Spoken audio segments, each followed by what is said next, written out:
s'investissent, qui prennent des responsabilités, ne sont pas valorisés par la société, ne sont pas valorisés, voire sont dévalorisés par l'État, qui prend des mesures très concrètement anti-cadre, anti-encadrement. Notamment les décrets qui ont été pris pendant l'été, au mois de juillet, sur l'assurance chômage, ce sont des conséquences assez graves. Moi, je partage tout à fait l'avis général qui est de dire que ce ne sont pas des mesures anti-chômage, ce sont des mesures anti-chômeurs. Et il y a en particulier des mesures spécifiques pour les cadres, on va dire, qui sont les mesures de dégressivité des allocations, qui nous paraissent particulièrement scandaleuses. Moi, je dis souvent, c'est la triple trahison. La trahison parce que ce sont les cadres qui financent la solidarité du régime.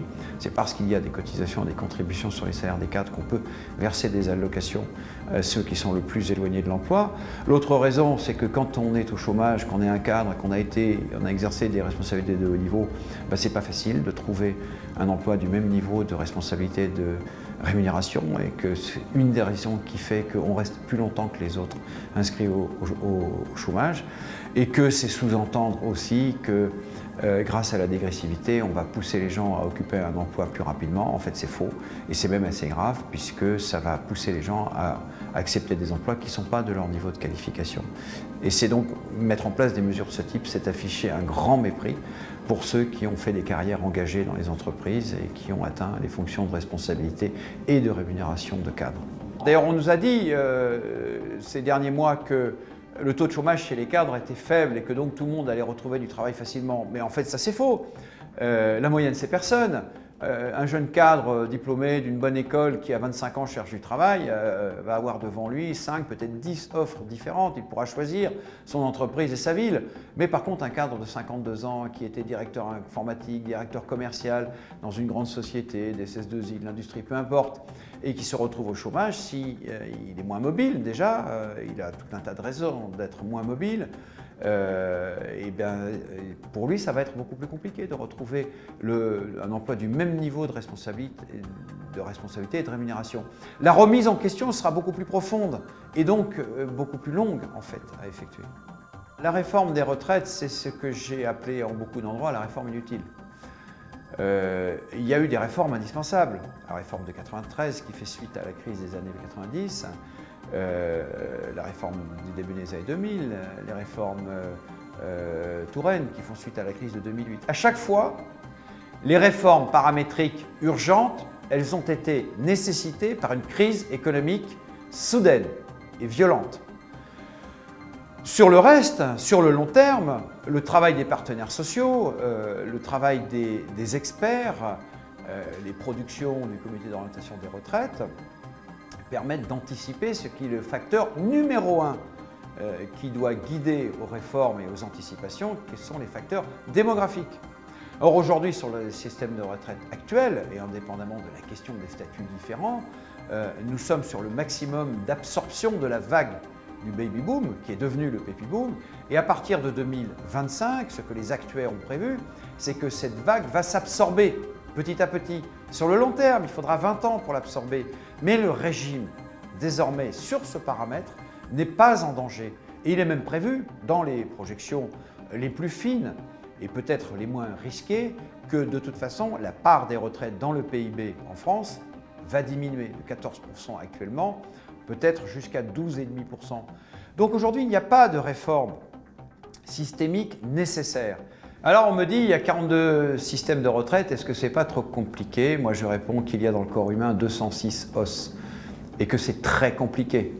Mais c'est grâce à ça qu'on est solide et qu'on résiste et qu'on avance. Vous allez dire que ma comparaison est un peu osée, mais sur l'ensemble des dispositifs qui font la complexité du monde aujourd'hui, on vient toujours vers nous en disant on va en réduire le nombre et ce sera moins complexe. Or, tout prouve qu'en vérité, c'est l'inverse qui se place. C'est-à-dire qu'en voulant réduire le nombre des dispositifs qui existent et qui ont leur cohérence historique, qui ont leur cohérence sociale, en voulant en réduire le nombre, on veut faire dans la simplification, en vérité, on complexifie. Parce que chaque régime, par définition, s'il existe, c'est qu'il a sa spécificité, c'est qu'il s'adresse à un groupe précis. Certes, on me dit, mais les gens changent de statut. Eh bien, peu importe. Aujourd'hui, ça existe et on arrive à gérer des convergences. On fait évoluer les choses. Le régime, par exemple, des industries électriques et gazières a évolué. Il s'est adossé au régime général. Ça a été long et compliqué, mais on a mis en place des dispositifs. On a fait converger les choses. Il faut avoir un petit peu d'intelligence et d'humilité vis-à-vis de la complexité du monde et des dispositifs qui s'offrent à nous. Il existe un risque que les retraites, qui aujourd'hui sont plutôt bien gérées, deviennent un accessoire du budget de l'État. Et que donc on ajuste le niveau des pensions, parce qu'en fait ce sera évidemment le paramètre qui sera accédé en premier, on ajuste le niveau des pensions en fonction du budget de l'État en général. Ça, bien évidemment, pour nous, c'est définitivement inacceptable. On ne peut pas gérer un pays si on exclut les corps sociaux et leurs représentants, les corps intermédiaires, comme on dit, si on les exclut de la gestion et de l'engagement. Parce qu'on met le pouvoir politique, là où s'exerce le vrai pouvoir, en confrontation directe avec le peuple tout entier, sans intermédiation. Ça donne les gilets jaunes, ça donne tout un tas de confrontations dont la violence ne fait qu'augmenter, parce que justement, dans une démocratie bien organisée, il y a nécessité de déléguer une partie du mandat du pouvoir vers les corps intermédiaires. Muriel Pénicaud vend son appli disponible sur les smartphones pour accéder aux formations professionnelles. Moi, pour tout vous dire, je suis très dubitatif sur son efficacité. Je suis assez opposé et très critique sur les attendus de la dernière réforme de la formation professionnelle, qui est en fait une réforme de marché. Il s'agit d'ouvrir le marché de la formation professionnelle aux opérateurs de marché. À travers la réforme du CPF, on a vraiment, à travers cette opération de monétisation, on a distribué un carnet de rationnement avec des tickets pour acheter de la formation aux gens sans autre encadrement que de leur dire « vas-y, consomme ». Et bien maintenant, avec l'appli, on ouvre le supermarché. Et puis on leur dit, vas-y, va acheter ton produit. La formation professionnelle, c'est quelque chose de sérieux, de grave, qui a des implications économiques, personnelles et collectives importantes.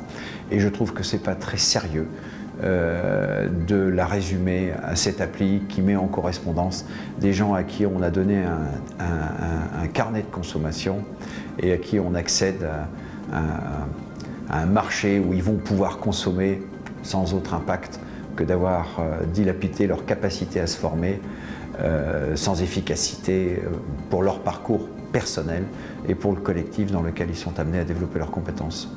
Il y a eu le rapport de la Cour des comptes sur la gestion de la SNCF. Je crois qu'on pourrait en faire autant si on s'intéressait à la gestion de tout un tas d'entreprises qui font parfois la une des magazines. Que la Cour des comptes s'intéresse à la SNCF et qu'elle émette des jugements. Moi, je n'ai pas lu le rapport dans le détail, mais j'ai été confronté en tant que responsable syndical à d'autres analyses qui étaient des analyses particulièrement politisées sur le fonctionnement des syndicats, sur leur intérêt dans la société. Donc il m'apparaît que souvent la Cour des comptes, c'est un peu la Cour de règlement des comptes. Et je crois que tout un chacun doit respecter leur travail. C'est absolument indispensable qu'il y ait dans tous les organismes qui fonctionnent et qui fédèrent le public, qui sollicitent leur financement, qu'il y ait des juridictions indépendantes qui analysent les comptes. Mais il faut toujours après avoir la patience et l'intelligence de regarder ce qu'on peut en faire. Moi, je pense beaucoup de bien de l'association Dialogue. D'ailleurs, tout à l'heure, j'intervenais, j'ai tenu à commencer par ça, parce que je pense que, et je crois que c'est important de réaliser cette chose dans notre société aujourd'hui où on veut nous faire croire qu'il n'y aurait pas d'alternative aux différents modèles qu'on nous impose. En fait, c'est faux. Il y a toujours une alternative, chacun a sa vérité, chacun est porteur de sa vérité. Et il existe un lieu dans l'entreprise, notamment, où ces vérités se confrontent, s'assemblent au travers d'accords. C'est le lieu du dialogue social. Et sans dialogue social, eh bien, il n'y a pas de mouvement, il n'y a pas d'adaptation, il n'y a pas de progrès. Dialogue fait un rôle social extrêmement important et on ne peut que souhaiter à l'association Dialogue de continuer avec succès ce travail.